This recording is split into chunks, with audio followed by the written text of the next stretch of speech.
Welcome, everybody. I'm broadcasting today from the beautiful state of the Garden State, New Jersey. Pretty nice.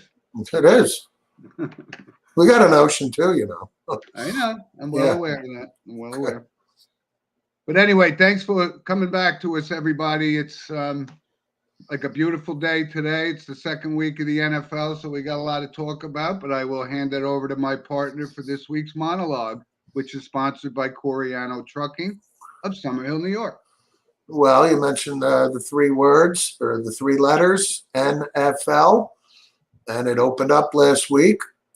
And what I want to talk about is the viewership of week one. The NFL, which we know is a money-making machine with no end in sight, had 17 million viewers for week one. And it's the highest total of viewers since 1998. And what do we attribute this to? Obviously, it's legalized sports betting. It's the fantasy football. It is, that it's pretty much it, okay? So the NFL is record numbers, 17 million this year, which means most likely 20 million opening viewers next year, which means 23, this is just not going to stop, and it's because of the legalized betting, meaning, you don't have to go to the back alley and see your bookie on a Sunday morning and things like that. Now, this record viewership with all this betting money going on is in despite of Brian Flores suing the National Football League, Stephen Ross, the owner of the Miami Dolphins, being banned, Henry Ruggs, number one draft pick of the Raiders a year ago, driving 160 miles an hour and killing another person drunk. This is despite the disgusting saga of Deshaun Watson, who is going to sit out 11 games, and we've talked ad nauseum about this. But, the one franchise is the Cleveland Browns. They don't care. What do they care? Why? Because it's about money. And that's it. So I just wanted to bring this to the attention that the NFL, despite its being its own worst enemy, the concussions we've talked about, so they have all of this money. And then it disgusts me like it does you when a player or a retired player is in need and they have to jump through God knows what kind of hoops, right? So I just wanted to bring that to your attention. The NFL is not going anywhere, folks. And in fact, it's like the universe up there. It's expanding. And you know what? You're absolutely right. I mean, we have talked time and time again about this. There is a lack of, let's say, character in the National Football League. There's a lack of character with the leadership of the National Football League. And they just keep letting this stuff go on and on. And you're probably right, Steve. The viewership has got to be tied to this legalized sports betting, which I just can't stand. I think it's a detriment to the sports, and I think the integrity at some point will be compromised. But listen, you and I grew up on this. We still watch it. It's something that it's in our nature, and we can't seem to turn it off in spite of all that's going on. But just for the record, we don't advocate this stuff. And Roger Goodell, you should be ashamed of yourself for holding back, like Steve said, on that concussion thing. You knew exactly what was going on, and you buried it. And then you signed some paltry little check to these guys. And hey, kudos to Mike Ditka for taking a stand and bringing this at least to the forefront. So anyway, so Steve, Ditka. So why don't we stick with the NFL? And again, we're in week 2. Let's do a kind of a little recap of week 1. Some surprises. Giants go down to Tennessee and they win. Gutsy call.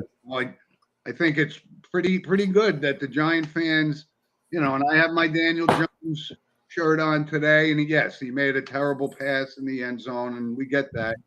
But I think he's got a good coach to help him, get over that hump. And I'm optimistic about it. And we've talked, time and time again. We can't, there's nothing you could do about injuries, but Saquon Barkley really, he didn't even get the credit that he deserved for that 2-point conversion. I mean, he dodged 2 guys and then bulled his way into the end zone. So that was great. Now they got Baker Mayfield, so I like their chances today, but we'll talk about our picks. Well, we're right back to the Giant game. Dayball was praised during the week. First win, I get it. But, people were, in my opinion, really drinking too much Kool-Aid over, he was so bold. Oh, well, he went for the 2 points. Ooh, And I'm saying to people that I'm talking to about it, I'm saying, why wouldn't he? What would he have to lose? I know. To not go for 2, folks. Okay, but I'm not knocking him at all. I'm just saying, trying to temper, people saying, "Oh, he's so bold, went for 2." We're not popping champagne bottles just yet. I'm saying it's the first I'm time. just telling people, chill, baby. It's week 1. But it's the first time we've won week 1 in 6 years, and it's just, Yeah, and the Giant fan has to be happy, like you said about Barkley. Yeah. Right. So as long as this guy's healthy, Saquon Barkley will be productive, and let's hope he has a good year and stays healthy. Yep. But let's talk about your Cowboys because they lost their quarterback. All right, season's over. It took 2 hours. Next. Look, you got Cooper Rush. You guys should be fine, right? Listen, from all accounts, Cooper Rush has been in the Cowboys. I can't blame you. But Cooper's been a backup for over 6 years in the Cowboy organization. By all accounts, he's well-liked, well-prepared. There's a reason he's been there for 6 years, especially during the Jerry World, tenure, right?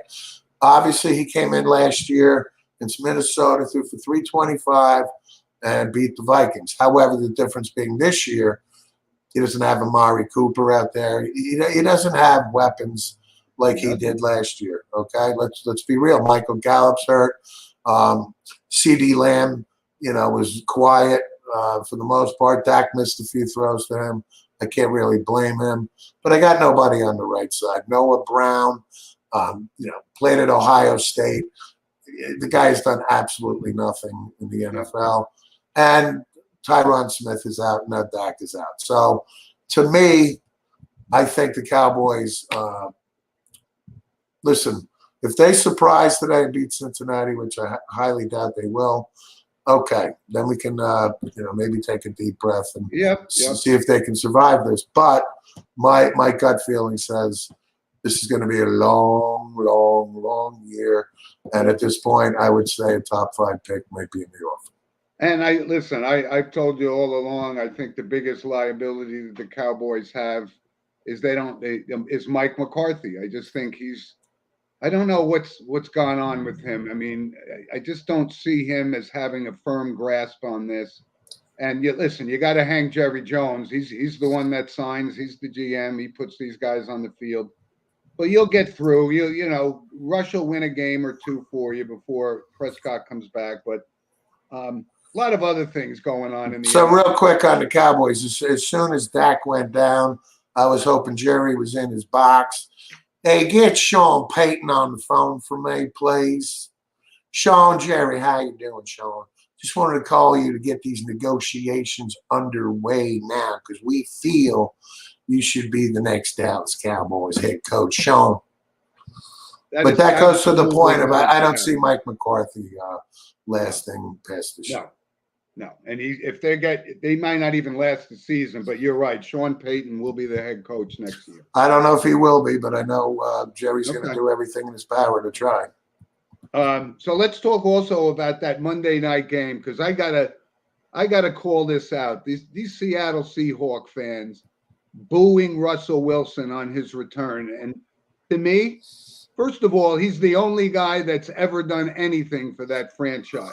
Brought them their first Super Bowl, and it just wasn't working out. So, 10 years at the helm, and they boo him. Those fans should be ashamed of themselves. And I was really appalled by it. And I'm sorry. It just, I was besides surprised. I was surprised by it. Not that he got booed, but the the level of the booing intensity, the whole was off the stadium was charts. booing. Yeah.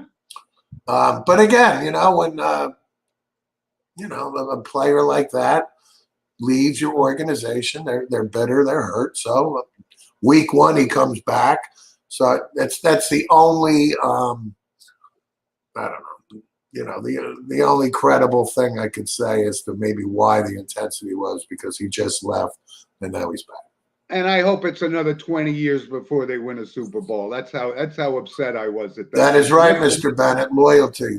Very good call on that. One Russell word. Wilson has been nothing but a class act since the day he came into this league, and I just thought it was appalling. Now let's talk about the game. There's a lot of controversy about, the fourth down, and he went for the field goal. And you know what? This kid could hit that kind of a field goal, and he just missed it. I don't have a problem with that decision at all. What was your thoughts on that? No, listen. It's a 64-yarder. I mean, let's be real. Can he hit it? Distance. Can he hit it? Yes. But you just traded for Russell Wilson? What does Russell Wilson do? He's got magic in his feet on a fourth down play. So I'm on the side. I give the ball to Russell Wilson, and also because he's getting murdered by the fans, I'm going to give him an opportunity to extend, the drive and so on, and shove it up the fans' asses. Yeah. Well, listen, I don't hang Hackett for that call at all, actually. But you're right. It's only week one, but you got to have brass balls to be an NFL coach. So the scrutiny's going to come. So let's also just touch base on the New York Jets and this decision to stick with Joe Flacco, which it really doesn't make a lot of sense. He's really basically immobile. And you brought this up that you actually gave Mike White a lot more credit than I did. But I think Robert Saleh is so in over his head as a head football coach, certainly in this town. And now all he's doing is alienating the fans with these asinine comments that he makes. I think, what do you have to lose? I mean, how many games do you think you're going to win with Joe Flacco? The guy's 37, 38 years old. At least give this kid White a shot. Because you and I talked about it, Steve. We were both all in on this Zach Wilson. I'm not sure how this is going to pan out in the long run anyway. So I think you got to give an opportunity to Mike White. What do you think? I'm going to say this is the final week for Joe Flacco, I would think. Again, Joe Flacco doesn't give a crap one way or the other if the Jets win or lose, if he throws a touchdown or just his body demeanor alone. Okay. That being said, Mike White, obviously, we never heard of him last year, but what does he do? He throws for 400 yards, right? Yeah. But the difference is Mike White is mobile. Joe Flacco's not mobile. Back to Robert Saleh, I think he had a very bad week. He took the bait with the media. And he comes across, and I think he hit it right on the head, like in over his head here. Joe Douglas is not losing his job over Robert Saleh. So if somebody's going to go first, it's Robert Saleh. But I have no faith in the Jets. The defense played well, but I have zero faith in the Jets today at Cleveland. And Joe Flacco, hopefully this should be the last time we see him. Zach Wilson's supposed to be back in 2 more weeks. But we might see Mike White by halftime. We may see Mike White today by the second quarter. Maybe. Right? Especially if they go down, they're down 10-0 or 14-0, something like that. Yep. And Jeremy sent us a comment that the Jets are the Hindenburg of the NFL. They're so far away from – and – listen, you got all of this young talent now. You got Wilson. They had a great draft, Sauce Gardner. Robert Saleh is not the guy to take this team to the next level. I still think it's way too early to say that. I do.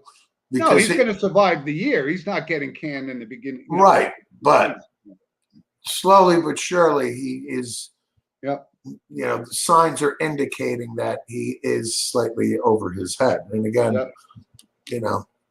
he's got to fix this and fix it fast. He does. And Jeremy also posted, asked a question about Will Levis at Kentucky. Will Levis, by all accounts, is going to be one of the top 3 quarterbacks, I believe, taken in the NFL draft.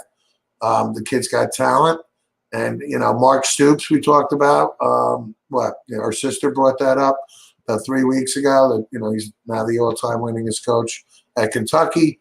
Yep. But when Mark Stoops is able to recruit guys like a Will Levis, that helps your program. But Will Levis will be a top quarterback taken in the NFL draft in 23. So I guess we're talking Bryce Young, C.J. Stroud, Will Levis. Okay, I didn't even know he was in that kind of category. Yeah, he's up there, no question. Okay. So, Steve, let's do our weekly picks. First of all, we'll recap last week. I was 1-1-1. Nice. Cincinnati let the game slip away. They should have had that against Pittsburgh. New Orleans took care of business.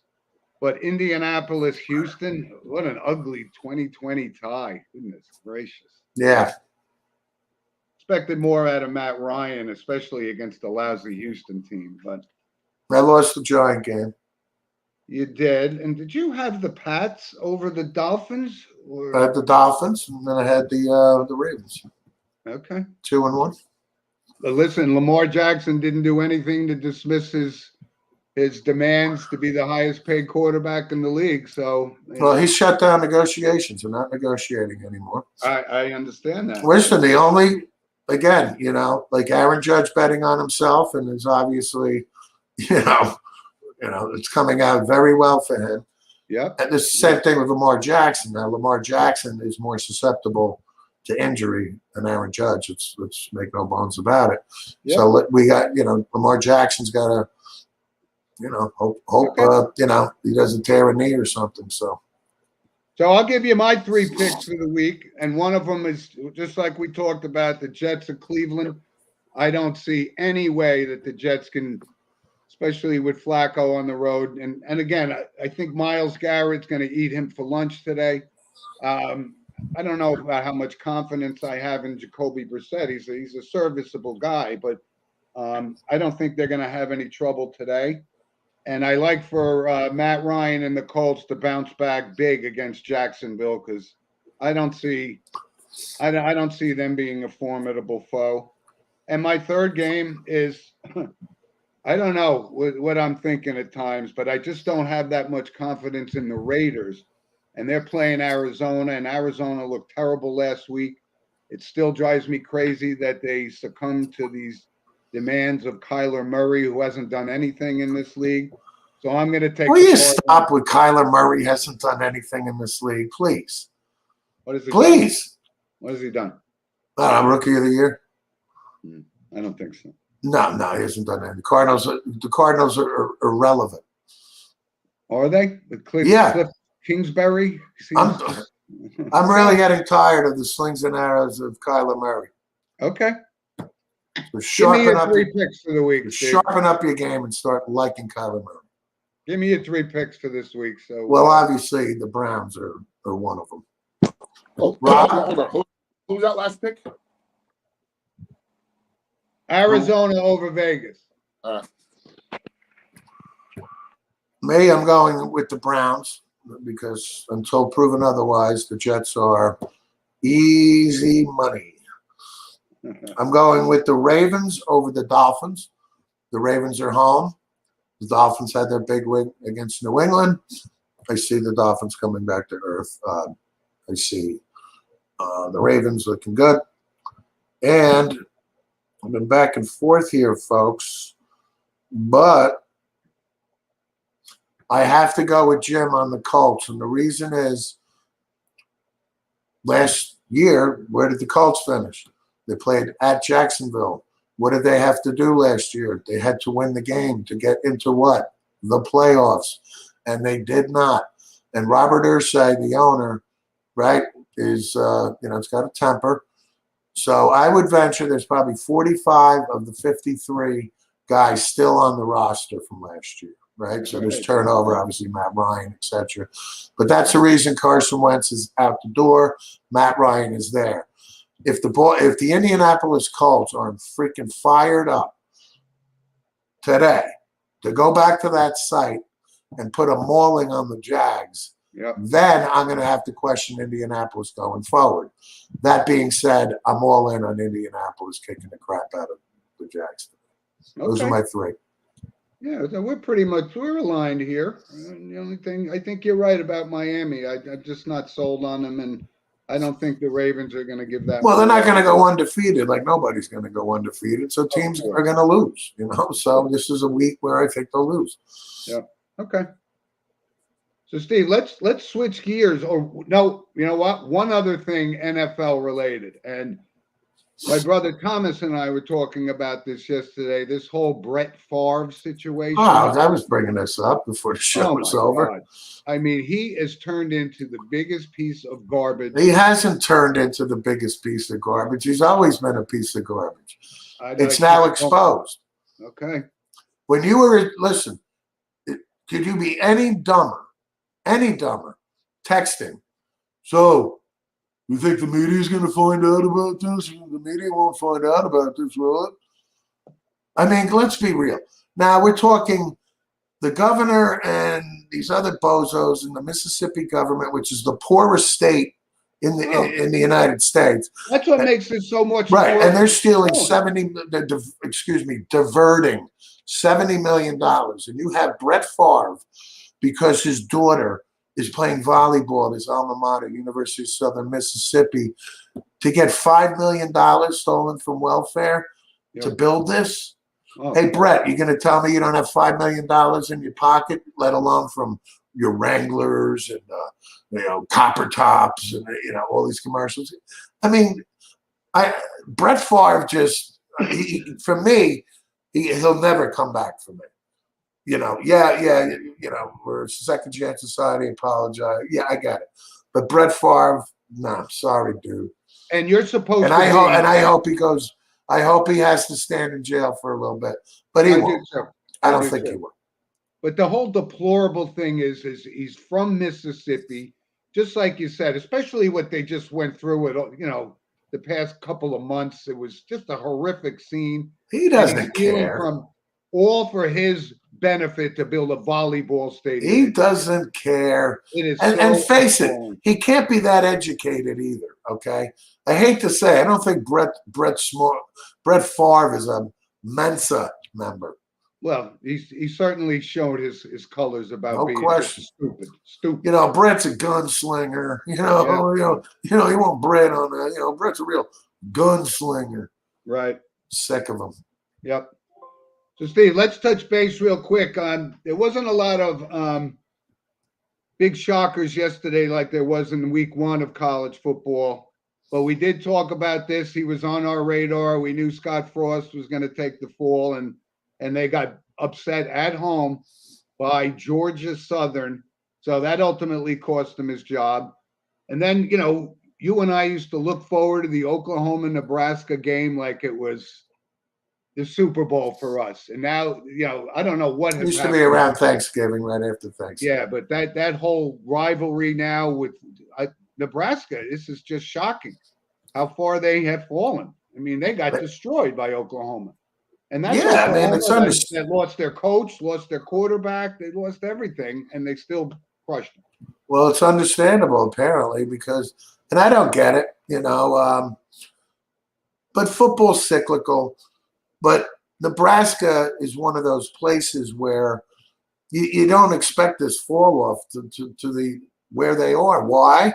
Because they got the corn-fed boys, and their linemen, were what, 320, 25, beast. They get the skill positions from around the country, this, that, and the other thing. They just don't have the talent. So, Trev Alberts, we talked about, former All-American linebacker, Colts first-round pick, loves Nebraska. He had to do what he had to do. And listen, he gave Scott Frost plenty of warning this was going to happen. Yep. But now Trev Alberts has to hit a home run. He has to find the guy. And Trev Alberts is not going to limit it to he's got to be a Nebraska man or all that. He's got to find the best coach out there, young, old, whoever it is, and they got a lot of fixing to do in Lincoln. But I think you're right. I think Trev Alberts is the right guy to take this off. I mean, he's loyal through and through, and you're right. He's got to hit a home run on this because there's no question. Yeah, he doesn't hit a home run, then he's going to be out the door. Yep. And so, listen, it's kind of been a rough start for Marcus Freeman and Notre Dame. I mean, they did win, but they didn't win convincingly over Cal yesterday. But they did win. Some good performance from the St. Joe's running back, right? Audric Estime had a real good game. And they're, like I said, they lost their starting quarterback. I think Pine has some experience anyway. So I think, that's not maybe a big drop off. But waiting in the wings is former Bergen Catholic quarterback Steve Angeli, right? So we keep talking about local high school football. And remember, going back with Notre Dame, Matt Lavecchio was like a 4-year starter at Notre Dame as a freshman. So local talent, good. Not big surprises yesterday across the board. Ohio State rolled again. Alabama got back into the swing. They both played patsies. Which, they did, of course they did. But those are the things you have to. Right, but then you're expecting Ohio State to score 77 freaking points, and you're expecting Alabama to score 60 points. And they scored 63. I think the best game, or the matchup I was looking forward to most was the Texas A&M Miami game. Yeah, Texas A&M won. Alex Van Dyke now, for folks, this is the Miami quarterback who burst on the scene last year early on, and he's considered, as of now, one of the, a first-round talent at quarterback. So I was really looking forward to seeing him against the tough Texas A&M team, even though Texas A&M got upset last week. But Texas A&M's quarterback is a guy named Max Johnson, because Haynes King was ineffective, and this is the guy that beat Alabama last year. But Max Johnson looked real good. He's a transfer out of LSU. Kelly couldn't keep him. As soon as he heard Kelly was taking the job, out the door he went. But Texas A&M bounced back. Alex Van Dyke struggled all night. He only, he was mediocre. So it happens as an ex-quarterback. Believe me, I've had games where, you can't do anything right. So I thought it was, that was the game I looked forward to, and it was pretty close. It was not a lot of points were scored. Yep. But like I said, you just gotta. I still believe that Marcus Freeman's the right answer. They got a great recruiting class waiting in the wings, so he'll turn this around. But you can't. Turn it around. They better, but this is going to be a long year for Notre Dame. And we talked before the show. If you're beating Cal 24-17, and you already lost the first 2 games, and you're still at Notre Dame Stadium. Yeah. Listen, I was expecting Notre Dame 52-10, 52-21. I was expecting, snot coming out of their nose on the line of scrimmage. And listen, if they're beating Cal 24-17, when they start playing the big boys, forget about it. Yep.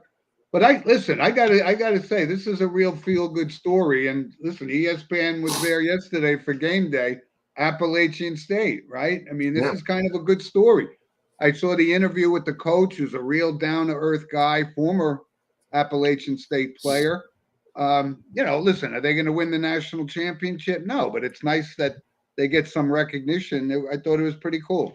No, absolutely. And again, the 2 big signature wins against major Division I programs. And and App State is always competitive, trying to win the 1AA national championship. Yeah. And, unfortunately, it's typically North Dakota State, Right. That's been the last man standing in that division or subdivision. I call it 1AA, folks, and that's what it was when I was there. And I don't even know what the hell they call it now. The subdivision of one. So it's the next level down from Division I. It is.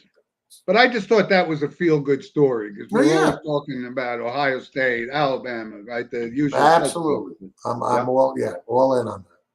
Cool. So, Steve, let's just touch base real quick on Major League Baseball as we're winding down, right? The Judge Watch is still on, right? So he's at 57 with what, 18, 19 games left, something like that. At 17 probably after last night. Yeah, but I see this guy getting it done. Maybe not 63, but I think he's going to at least hit 60. But He's got to hit 5 more. and listen, the lead is shrinking. It's only 4 games now, so they got to hang on there. This is far from over. So I know. I'm actually attending a week from today. The game was originally at 1 o'clock against the Red Sox. They just pushed it back now to 7 o'clock. So I'm attending the game with my girl and looking I forward suppose to that it. was moved for the Judge Watch. Of course. So listen, I was with her last night. We went out to dinner and so on. And I said, you know what? I said, there's a fair chance Aaron Judge could hit 4 home runs from last night to next Sunday. And I said, wouldn't that be something if we're in Yankee Stadium on Sunday night and he's at 61 and boom.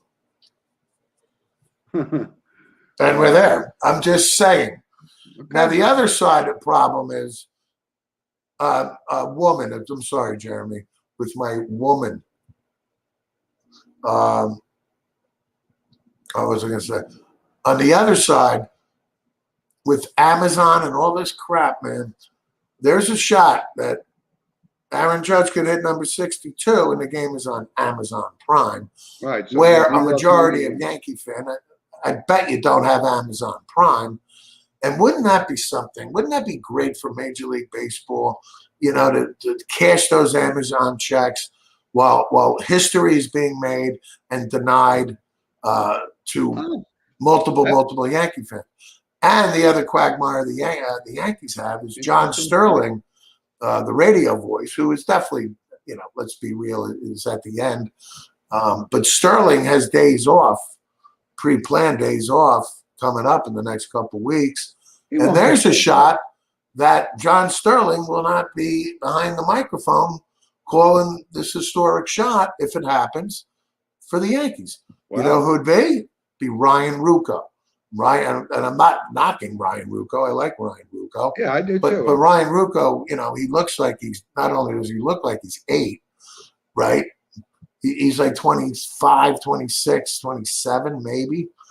And, hey, it'd be great for Ryan Ruocco, but these are kind of these behind-the-scenes things that could play out. Yeah. But the bottom line, what bothers me, again, it's Major League Baseball. It's all about the money. I mean, it's no different than anything else. But I didn't give that some thought. You could be right because they're putting some games on Apple TV and Amazon as well, which that would be something if the New York market got blocked out as some historic thing like that. That was a great point, Steve. Great point. Yep. So anyway, baseball's winding down. The Judge Watch is happening, and the Mets are hanging on. The Dodgers keep rolling. It's kind of the same story. So, and we'll touch base on that. Before we move on to our random points of interest, Steve, I just wanted to kind of wrap up the past week of the U.S. Open because it was one of the best U.S. Opens in 20 years. It was just match after match, which was relevant. And now you got the number 1 player in the world is all but 19 years old, Carlos Alcaraz. And like I said, there are other guys, but what was the big news of the tennis world besides that was that Roger Federer, which we kind of suspected, closing out his career, right? So we keep talking about the big 3, and it's been an unbelievable 20-year run for those guys. But I wanted to just wish Roger Federer all the best because he's been nothing but a stand-up, great representative for tennis, and kudos to him retiring at 41. Yeah, I mean, I saw the news earlier in the week, and first thing I said was, job well done, really. I mean, Yep. Roger Federer is a pure icon, and but what can you say about Roger Federer? When he was in his prime, and Tiger Woods was in his prime, right? Yep. Those were the two most dynamic athletes, right? You had Michael Phelps in between there. I'm talking like an individual sport type of thing. 8 Wimbledon titles. Right. I mean, Right. And you sprinkle in a Michael Phelps, in an Olympics every couple of years, whatever it was. Yep. What can you say? Roger Federer, Yep. congratulations. And the injuries caught up to him, and Father Time sure caught did. up to him like it does to all of us. It sure did. And Steve, just one other quick thing. Yesterday, there was just a great, and again, we talk about high school football a lot in North Jersey because these guys are relevant. They're going to big schools. But there was a 4-game series called the Battle of the Bridge yesterday with St. Joe's and DePaul and Don Bosco, these powerhouse schools. And St. Joe's was the only one that came out victorious yesterday. So these were teams that, and even goes way back. I think your first game ever was against St. Joe's versus St. Anthony's.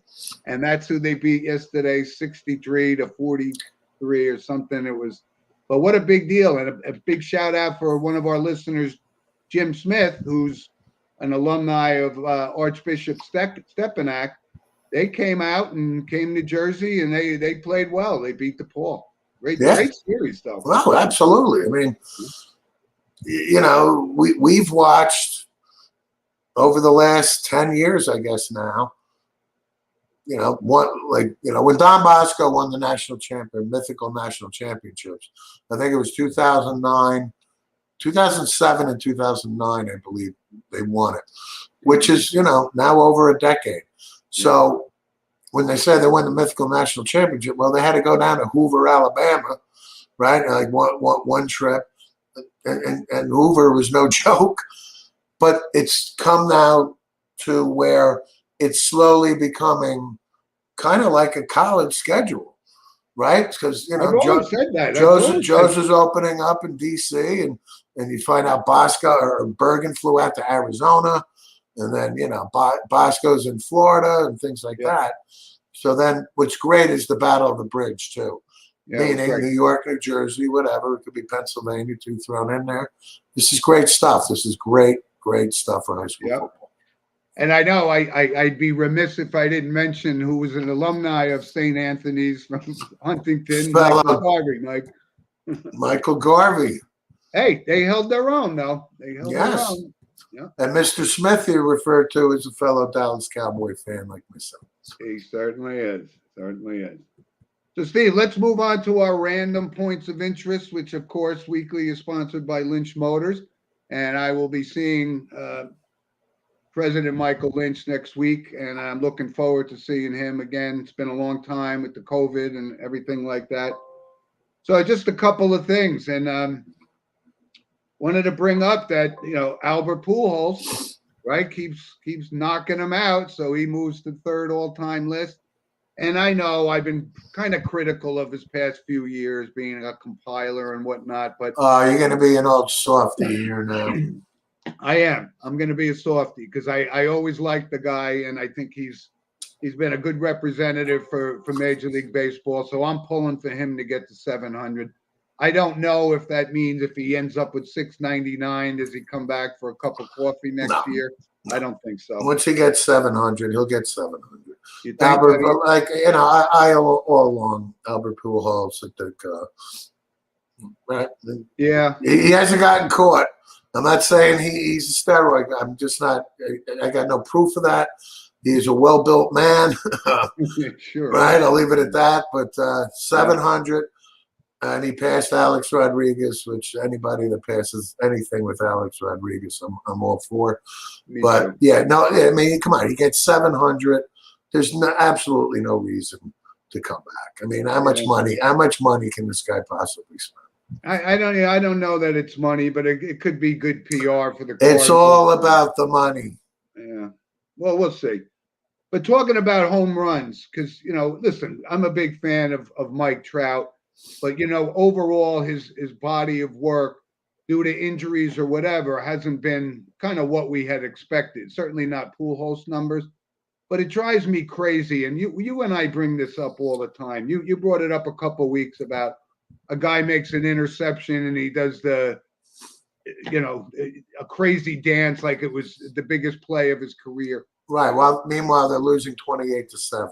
That's my point. And they're 25 games under 500, but Mike Trout hit home run in 5 or 6 straight games, and they wear the cowboy hat in the dugout. Like, dude, you got to act like you've been there before. This isn't a good look for you. Baseball's a kid's game. It's all about having fun. And whether or not you're 39 games out of first place, nothing to play for, gotta have fun. Loosen up the boys. Yeah. Looks ridiculous. It's a grown man. Act like a professional, like you've been there before, for Christ's sake. That's the point I'm trying to make here. And I wanted to bring one other thing up because we kind of really touched on this several times, and you brought it up, and other people have brought it up, the minor league baseball and so forth. So in New Jersey, the New Jersey Jackals are moving to the newly renovated Hinchcliffe Stadium in Paterson. And why is that notable for us? Because I know I did. I think you played in that stadium as well from a football perspective. So that's this is right next to the Paterson Falls, which is a beautiful, beautiful scenic, tourist attraction in New Jersey. So it's gaining leverage, minor league baseball. Right.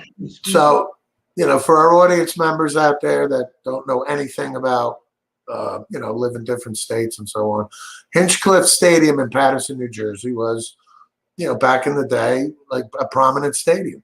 Yeah. And over the last, even when we played in the 80s, the place was falling apart. Like it was the slow, right, demise of the stadium because, there's no funds to do anything about it, so on and so forth. So a redevelopment and fundraising and so on and so forth. It's in Passaic, New Jersey, which is Paterson. Paterson, New Jersey is the first industrialized city in the United States. It was founded by Alexander Hamilton. Textiles and silk and rayon and textiles was the main business of Paterson. They call it Silk City. So the Jackals are only maybe 7 miles away, playing Montclair, New Jersey. So this is a great thing for Hinchcliffe Stadium and for Paterson. It's in an area, like Jim said, the historic Paterson Falls. So it's not so when I actually work in Paterson. So when I tell you folks, this is a tough, rough and tumble areas of Paterson. This is not. This is kind of like on the outskirts, where you can come in, park, feel safe, and you got restaurants and stuff. So this is great. And I'll go check it out. I mean, absolutely. And then there'll be football games again. Like East Side and Kennedy are the two main high schools in Paterson, and it's a good thing. Why I bring it up and why it was noteworthy, Hinchcliffe Stadium, because when I played there, I got hit the hardest I ever got hit on a football field, and I mean, this guy crushed me. And so I remember getting up off the dirt. Oh, you don't remember anything. No, but I remember just seeing like white, and it took me literally 2 minutes to even know where I was. So I can't wait to go back from a nostalgia perspective, but it's going to be good for the city. I think. Right, and you got the best of care on the sideline with the top flight medical attention after you took a sip of water, and then when we punted, you were back out on the field in 2.5 minutes. Well, listen, it's not funny, but that's the way it was. That's right. If Roger Goodell had anything to say about it, and I got a concussion and I lost my marbles, he wouldn't have paid my medical bills. So I was sent to the hospital on 2 occasions I can remember. Yeah. From concussions. Yeah. So, but this is great, right? We're week 2. We got to move on to some notable passings, and one in particular I wanted to bring up first. This is a heartbreaking story. Anthony Vivaro, who was a former pitcher for the Atlanta Braves, retired, became a Port Authority Police Department, was on his way to the 9/11 ceremony down in Lower Manhattan, killed in a wrong way crash just devastating news for baseball fans, police officer, first responders of all days for that to happen. 37 years old. Tragic. Yeah. Brutal. I was torn when I heard that news. I know. I remember Anthony Vivaro, absolutely, as Sure. the major league pitcher, and Yeah, he played with the Red Sox for a little bit as well, I think. And but what the a terrible, Braves. terrible story. Oh my God. We just wanted to send our R.I.P. I mean, yeah, it's just it's tragic how things like that happen. That's why.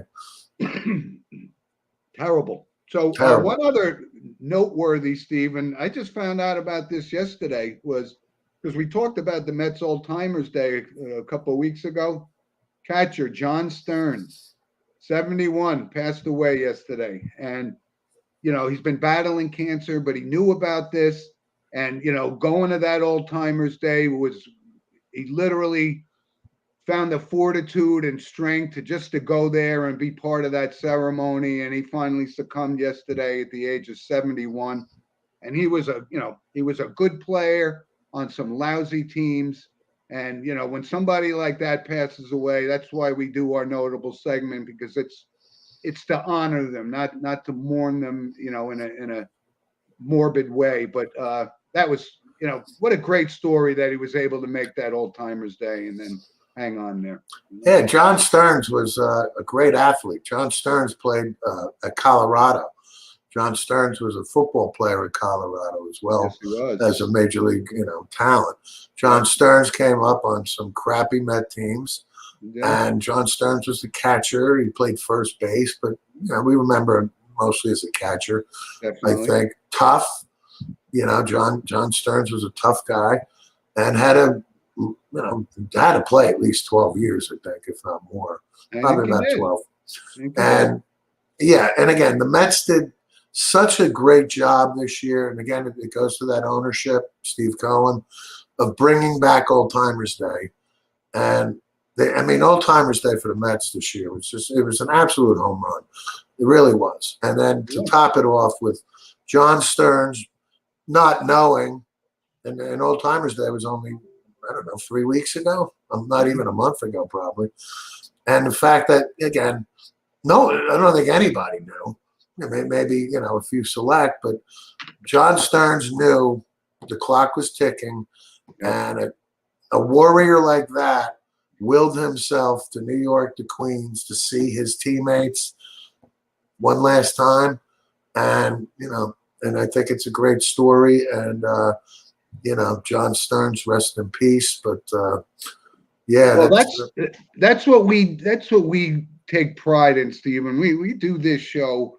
We look for those guys with that kind of character and fortitude, and it's something that, it's less and less frequent that we see it. So when you see something like that, it really does lift your spirits and say, maybe there is some hope. Maybe these other guys that don't exhibit the character equivalent to their level of athleticism, sometimes it's frustrating, but we would absolutely be remiss if we didn't mention John Stearns. No question about it. Yeah.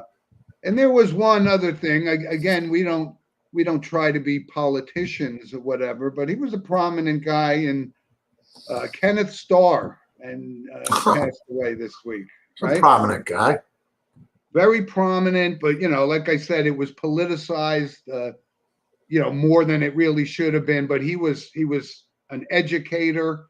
He was, a top flight intellect, and that's notable from us when we see somebody like that in no question in the world. And again, Kenneth Starr is famous, but with this Whitewater crap with Clinton, and and again, I did not have sexual relations with that woman. Yeah, okay.